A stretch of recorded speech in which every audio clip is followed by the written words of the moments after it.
తిరుమలలోని హాతీరాం బావాజీ యొక్క జీవిత చరిత్ర గురించి ఇప్పుడు మనం తెలుసుకుందాం. ఈయనకు హాతీరాం బావాజీ అని పేరు పెట్టక ముందు ఈయనను బైరాగి అని పిలిచేవారు. ఈ బైరాగి ఉత్తర భారతదేశంలో ఉన్న రాజస్థాన్లోని నాగౌర్ ప్రాంతానికి చెందినవారు. ఈ బైరాగి రాముని యొక్క భక్తుడు. ఈయన ప్రతిరోజు భక్తి శ్రద్ధలతో రాముణ్ణి పూజిస్తూ, రాముణ్ణి స్మరిస్తూ, రాముని కోసమే జీవించేవారు. ఈయనకు ఎటువంటి ఆలోచనలు ఉండేవి కావు.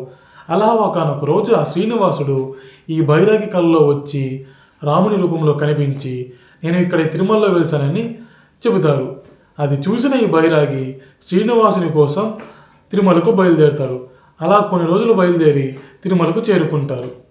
ఈయన 600 సంవత్సరాల క్రితం, అంటే దాదాపు 15వ శతాబ్దంలో తిరుమలకు వచ్చారని అక్కడి స్థల పురాణం చెబుతుంది.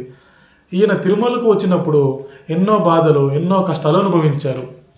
ఈయన రాముడు భక్తుడు అయినా కూడా తిరుమలలో ఉన్న ఆ శ్రీనివాసుని రాముడిగా భావించి ప్రతిరోజు భక్తి శ్రద్ధలతో ఆ శ్రీనివాసుని పూజించుకుంటూ శ్రీనివాసుని స్మరిస్తూ ఉండేవారు. అలా ఈ బావాజీ ప్రతిరోజు శ్రీనివాసుని స్మరించుకుంటూ ఉండేవారు.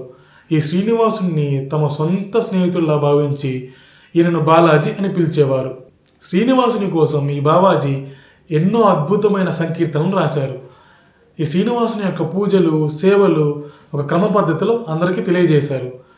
ఈయన భక్తికి మెచ్చిన ఆ శ్రీనివాసుడు ఈ బావాజీని కలవడానికి ప్రతిరోజు అక్కడికి వచ్చేవారని అక్కడి స్థల పురాణం చెబుతుంది.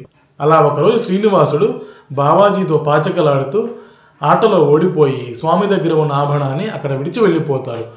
మరుసటి రోజు అర్చకులు స్వామిని చూసి స్వామి దగ్గర ఆభరణం లేకపోవడంతో ఆ విషయాన్ని ఆ ప్రదేశాన్ని పాలించే చంద్రగిరి రాజుకి తెలియజేస్తారు. ఇక్కడ కొందరు చంద్రగిరి రాజు అని, మరికొందరు నవాబ్ అని కూడా అంటారు. ఆ విషయం తెలిసిన రాజు అక్కడికి వచ్చి ఆభరణం ఎక్కడికి వెళ్ళిందని ప్రశ్నిస్తారు. అందుకు బావాజీ, ఆభరణం నా దగ్గరే ఉంది, ఈ ఆభరణాన్ని సాక్షాత్తు ఆ శ్రీనివాసునితో పాచికలాడి గెలుచుకున్నాను అని చెబుతారు. కానీ ఆ విషయం నమ్మరు. అప్పుడు రాజు బావాజీని ఒక గదిలో బంధించి ఆ గది నిండా చెరుకు గడలను ఉంచి బావాజీతో ఈ విధంగా అంటారు, ఉదయం అయ్యేసరికి ఈ చెరుకు గడలు ఒకటి లేకుండా నీవు తినేస్తే నీ మాటలు నేను నిజమని నమ్ముతానని వెళ్ళిపోతారు.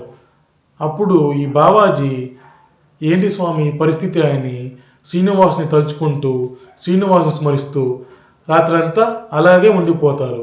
అప్పుడు ఈ శ్రీనివాసుడు ఏనుగు రూపంలో వచ్చి ఆ చెరుకు గడలను మొత్తం తినేసి వెళ్ళిపోతారు. మరుసటి రోజు వచ్చి చూస్తే అక్కడ ఒక్క చెరుకు గడ కూడా ఉండదు.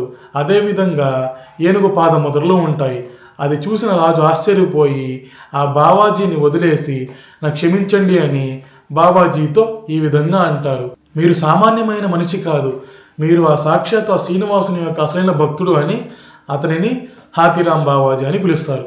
ఇక్కడ హాతీ అంటే హిందీలో ఏనుగు అని అర్థం. ఆ విధంగా ఈయనకి హాతీరాం బావాజీ అనే పేరు వచ్చింది. అలా ఈ బావాజీ తిరుమలలో ఉండే శ్రీనివాసుని యొక్క వైభవాన్ని తిరుమలకు వచ్చే భక్తులకు, అదేవిధంగా రాబోయే తరాల వారికి తెలియజేయాలని శ్రీనివాసుని యొక్క ప్రియమైన భక్తుడిగా నిలిచిపోయారు. అలా ఈ బావాజీ శ్రీనివాసుని యొక్క లీలలను అందరికీ తెలియజేసిన తర్వాత మొత్తం పూర్తయ్యాక శ్రీనివాసునిలో ఐక్యమవ్వాలని ధ్యాన ముద్రలో స్వామిని స్మరిస్తూ సాక్షాత్తు ఆ శ్రీనివాసుని చేతుల మీదుగా సజీవ సమాధి అయిపోతారు. ఆ విధంగా సజీవ సమాధి అయిన తర్వాత ఈయన స్వామిలో ఐక్యమైపోతారు. హాతీరాం బావాజీ సజీవ సమాధి పక్కనే శ్రీనివాసుడు వేణుగోపాల స్వామి రూపంలో దర్శనమిస్తారు. అదేవిధంగా ఈ సజీవ సమాధి పక్కనే ఈ హాతీరాం బావాజీ యొక్క శిష్యుల సమాధులు కూడా మనకు కనిపిస్తాయి. ఇక్కడ మరొక విషయం కూడా ఉంది. ఈ హాతీరాం బావాజీ భోజనం అసలు చేసేవాడు కాదు. రామపత్తి అనే ఆకును తీసుకునేవారు. ఈ రామపత్తి ఆకును తినడం వలన ఆకలి అయ్యేది కాదు. అలా ఈ హాతీరాం బావాజీ యొక్క జీవ సమాధిని మనం దర్శించుకున్న తర్వాత ఆయన ప్రసాదంగా ఈ రామపత్తిని మనకు ఇస్తారు. ఈ రామపత్తి అనే ఆకు చాలా తీయగా ఉంటుంది. ఇక్కడ మీకు ఒక సందేహం వచ్చి ఉండొచ్చు, శ్రీనివాసుడు వేణుగోపాల స్వామి రూపంలో మనకి ఎందుకు దర్శనమిస్తున్నారు అని. దీని వెనుక ఒక కారణం ఉంది. శ్రీనివాసునికి బావాజీకి ఉన్న స్నేహబంధం చాలా అద్భుతమైనది. అదేవిధంగా బావాజీ శ్రీనివాసుని యొక్క లీలను అందరికీ తెలియజేశారు. ఈ స్నేహం శ్రీకృష్ణుడి యొక్క స్నేహంగా భావించి, అదేవిధంగా ఈ లీలలను కృష్ణుడి యొక్క లీలలుగా భావించి శ్రీనివాసుడు వేణుగోపాల స్వామి రూపంలో మనకు దర్శనమిస్తున్నారు. తర్వాత వీరి పేరు మీదుగా వచ్చిన హాతీరాం బావాజీ మఠమహంతులు. ఇక్కడ మహంతులు అంటే పెద్దలు అని అర్థం. క్రీస్తు శకం 1843 నుంచి 1932 వరకు, అంటే దాదాపు 90 సంవత్సరాల వరకు ఈ ఆలయం యొక్క బాధ్యతలను వీరు కొనసాగించారు. తరువాత 1933లో టీటీడీ హ్యాండ్ ఓవర్ చేసుకొని అప్పట్లో ఏ విధంగా అయితే స్వామివారి యొక్క పూజలు సేవలు కొనసాగించారో ఇప్పటికీ వీరు అదే విధంగా కొనసాగిస్తున్నారు.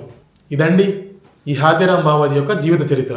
ఈ వీడియో మీకు నచ్చినట్లయితే లైక్ చేయండి, షేర్ చేయండి, కామెంట్ చేయండి, అలానే సబ్స్క్రైబ్ కూడా చేయండి. మరో వీడియోలో మళ్ళీ కలుద్దాం. ఓం నమో వెంకటేశాయ. ఈ వీడియోలో ఏమైనా తప్పులు దొర్లి ఉంటే నన్ను క్షమించండి.